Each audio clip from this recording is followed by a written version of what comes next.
Hello students, मेरा नाम है उमा शान और आप देख रहे हैं मेरा यूट्यूब चैनल। और आज मैं आपके सामने नई प्लेलिस्ट लेकर आ गया हूँ द फोरियर सीरीज कि हम आज सीखने वाले हैं कि what is the general condition of the Fourier series and the Fourier coefficient. तो आज हम बात करेंगे फोरियर सीरीज होती क्या है। बात समझ में आ गई होगी तो स्टार्ट करते हैं। व्हाट इज़ फोरियर सीरीज, फटाफट से आ जाइए। तो आपके सामने वर्ड तो लिखा नजर आ रहा होगा, Fourier series. Basically series of Fourier क्या है? किसी भी कंटिन्यूस फंक्शन को या सेक्शनली कंटिन्यूस फंक्शन को अगर आप साइन एंड कोसाइन की फॉर्म में, मतलब साइन एंड कोसाइन सीरीज की फॉर्म में लिख सको तो that type of series called Fourier series. इसका मतलब सिंपल है कि ऐसी सीरीज, मतलब आप ऐसे समझो कि साइन एंड कोसाइन फंक्शन की सीरीज को हम फोरियर सीरीज कहते हैं।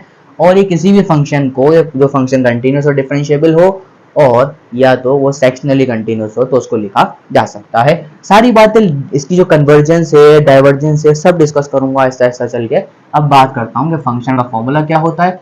मैंने कहा आपसे फोरियर सीरीज बराबर होती है f of x is equals to A not upon 2 plus summation N is equals to 1 to infinity, और यहाँ पे आपका आता है ए एन, फिर आता है cos n x plus b n, फिर आपका आता है साइन एन एक्स एंड।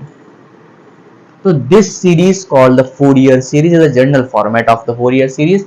और यहाँ पे जो आपके पास ए नॉट होता है, ए एन होता है और बी एन होता है, इनकी एक स्पेसिफिक वैल्यूज होती हैं और इनको हम कहते हैं द फोरियर कोफिशिएंट्स। क्या बोलते हैं? Fourier coefficients. इनकी एक स्पेसिफिक खुद की वैल्यू होती है। मैं बताता हूँ कौन कौन सी होती है, कैसे ड्राइव होती है। बड़ा आसान फंक्शन है। तो यहाँ पे आप जरा बात को समझते हुए चलना। मैंने क्या करा कि एक डेफिनेशन लिखी जो कि फोरियर सीरीज की थी। फिर मैंने आपको बताया कि A not, A N, B N जो है वो क्या है, फोरियर कोफिशिएंट्स कहलाते हैं। ठीक है, फोरियर कोफिशिएंट्स आपने यहाँ पर नाम इसको दे दिया तो आप समझ तो गए हो कि क्या क्या है ये सीरीज। अब मैं एक काम करता हूँ, मैंने कहा इसके आइलर फॉर्मूलाज बनाते हैं। मतलब फॉर्मूलाज का मतलब कि how to find a not, A N, B n. इसका भी तो कोई फॉर्मूला होना चाहिए ना, तभी तो बनेगा। तो एक काम करते हैं, मैंने कहा इसको इक्वेशन नंबर 1 कह दो और ये जो पूरा फंक्शन है आपके पास वो माइनस पाई से लेके पाई तक कंटिन्यूस होना चाहिए। चलो आगे बढ़ते हैं। तो आगे चलते हैं। मैंने कहा आपने इक्वेशन नंबर 1 को माइनस पाई से लेके पाई तक क्या कर दिया, इंटीग्रेट कर दिया। मैंने कहा ठीक है, मैंने कहा F X D x is equals to, फिर मैंने यहाँ भी इंटीग्रेट किया। मैंने कहा 1/2 integration from minus pi to pi, फिर क्या आया ए नॉट, फिर डी एक्स आ गया। फिर आपके पास कितना आ गया, summation N is equals to 1 to infinity. फिर आपने क्या किया, ए एन, फिर integration from minus pi to pi, फिर कितना आ गया आपके पास cos n x D x. और फिर आपके पास कितना आ गया, माइनस पाई से लेके पाई और बी एन। और यहाँ पे भी आप समीशन चाहें तो लगा लें, n is equal to 1 to infinity. और यहाँ पे कितना आ गया, sine n x and D X.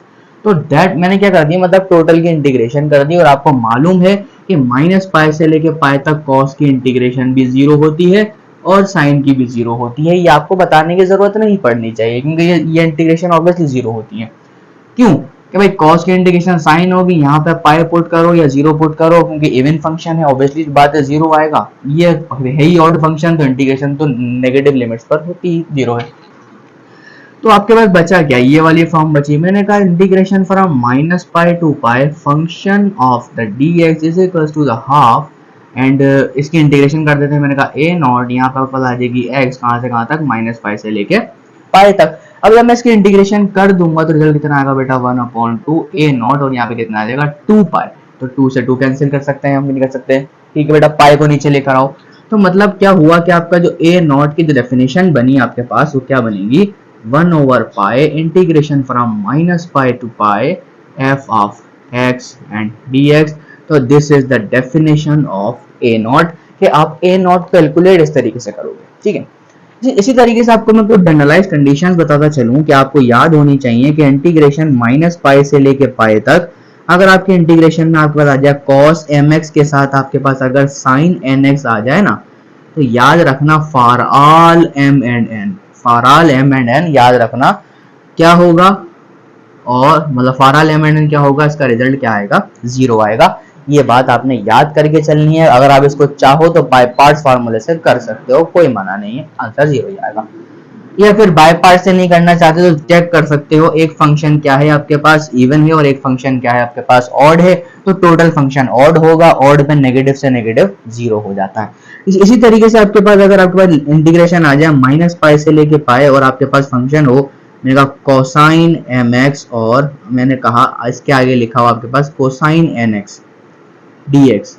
हाँ, इसकी कुछ कंडीशंस होती हैं। इसकी क्या होती है, कुछ कंडीशंस होती हैं।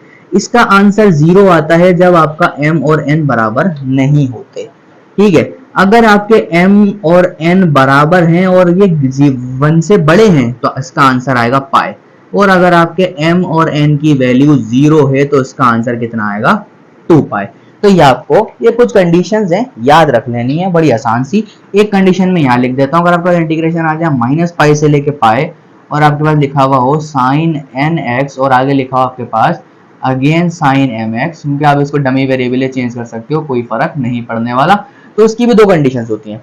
इसका आंसर 0 आएगा जब आपका m बराबर n नहीं होगा और आपका m जो है वो बराबर होगा n के लेकिन 1 से बड़ा होगा, तो आंसर कितना आएगा बेटा पाई आता है।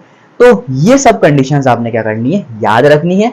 और मैं इसको जब an और bn का फॉर्मूला बनाऊंगा तो मैं क्या करूंगा, ऑब्वियसली सी बात है कुछ करके दिखाऊंगा। ठीक है, तो फॉर्मूला आज हम सिर्फ फॉर्मूलाज बनाएंगे और कुछ नहीं करेंगे। क्या करेंगे, सिर्फ और सिर्फ फॉर्मूलाज बना रहे हैं, और नेक्स्ट लेक्चर में इसको डिस्कस करेंगे कि करते कैसे हैं। ठीक है ना, तो आज ये फोरियर सीरीज का पहला मेरा हिस्सा कंप्लीट हुआ। फटाफट इसको लिखो, फिर मैं मिटा के फिर आगे बढ़ूंगा।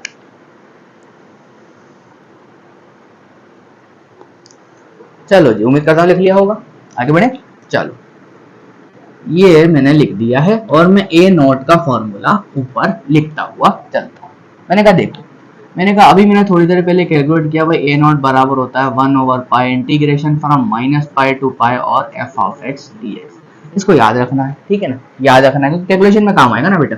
मैंने कहा इक्वेशन नंबर 1 को मल्टीप्लाई कर दो आप किससे, कॉस एम एक्स से। मैंने कहा ठीक है, कॉस एम एक्स से मल्टीप्लाई कर दिया। मैंने कहा ठीक है बेटा, एफ ऑफ एक्स और यहाँ पे कितना हो गया कॉस एम एक्स हो गया। मैंने कहा बोला भाई ए नॉट, ये भी कितना हो गया कॉस एम एक्स हो गया अपॉन 2, ठीक हो गया।